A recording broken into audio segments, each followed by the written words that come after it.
ओम नमः शिवाय, हर हर महादेव। दोस्तों, आज भगवान भोलेनाथ की एक कथा मैं सुनाने जा रहे हैं। जो कथा को पूरा सुनेगा, पूरा क्या आधा भी नहीं सुन पाओगे और आपके जीवन में चमत्कार होने शुरू हो जाएगा।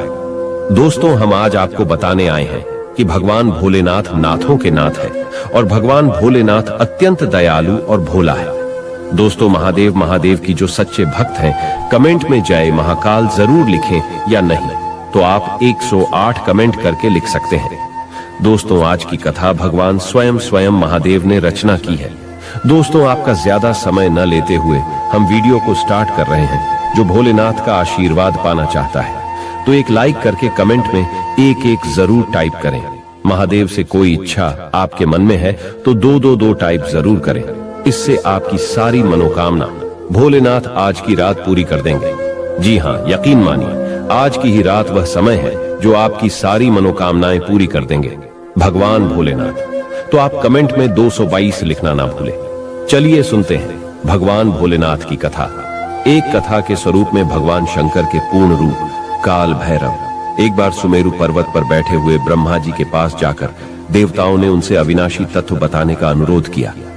शिव जी की माया से मोहित ब्रह्मा जी उस तत्व को न जानते हुए भी इस प्रकार कहने लगे, मैं ही इस संसार को उत्पन्न करने वाला स्वयंभू अजन्मा एकमात्र ईश्वर अनादि भक्ति ब्रह्म घोर निरंजन आत्मा हूंच मैं ही प्रवृत्ति और निवृत्ति का मूल आधार सर्वलीन पूर्ण ब्रह्म हूँ। व्यास ब्रह्मा जी ऐसा कि पर मुनि मंडली में विद्यमान विष्णु जी ने उन्हें समझाते हुए कहा कि मेरी आज्ञा से तो तुम सृष्टि के रचयिता बने हो, मेरा अनादर करके तुम अपने प्रभुत्व की बात कैसे कर रहे हो।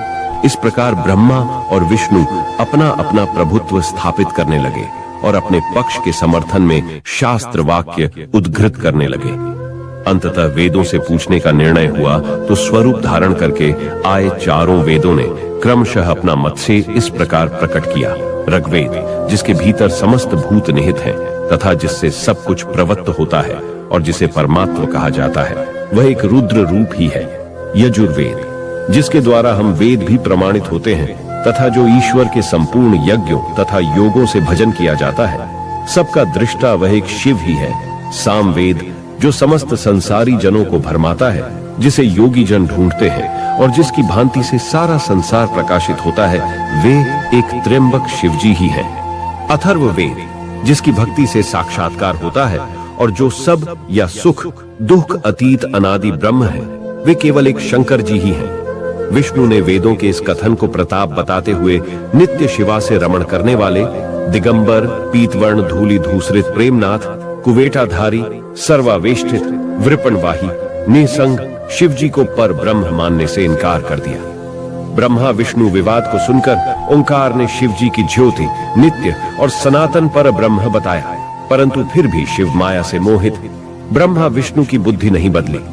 उस समय उन दोनों के मध्य आदि अंत रहित एक ऐसी विशाल ज्योति प्रकट हुई कि उससे ब्रह्मा का पंचम सिर जलने लगा।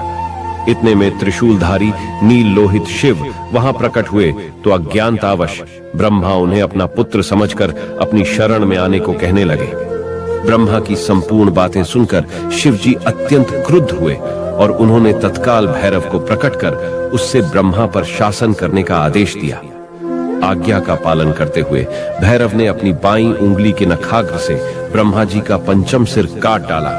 भयभीत ब्रह्मा शतरुद्री का पाठ करते हुए शिव जी के शरण हुए।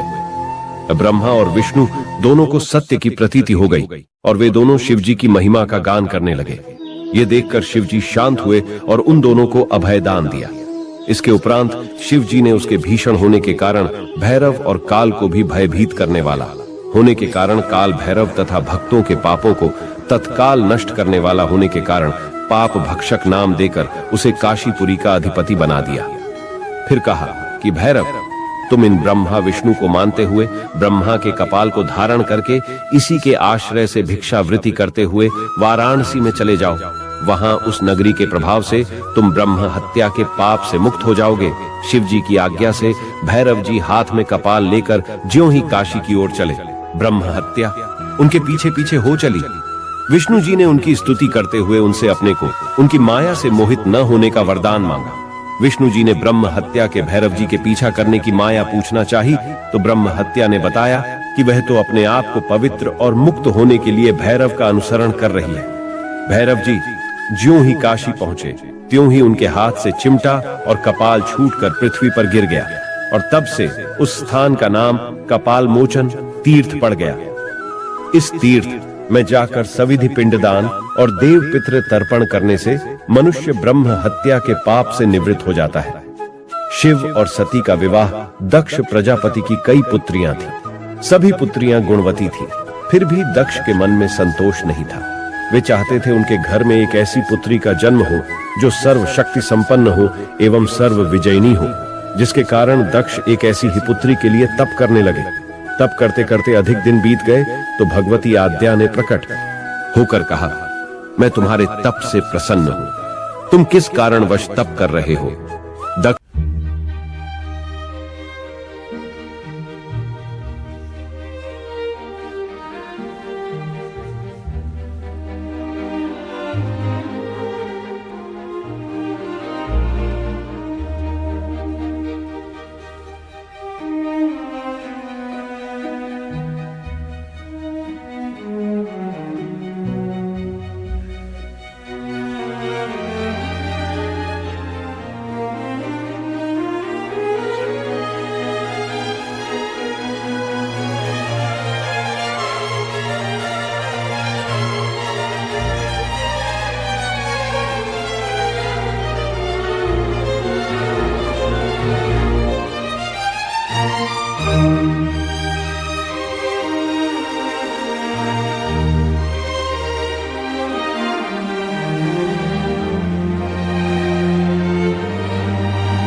है।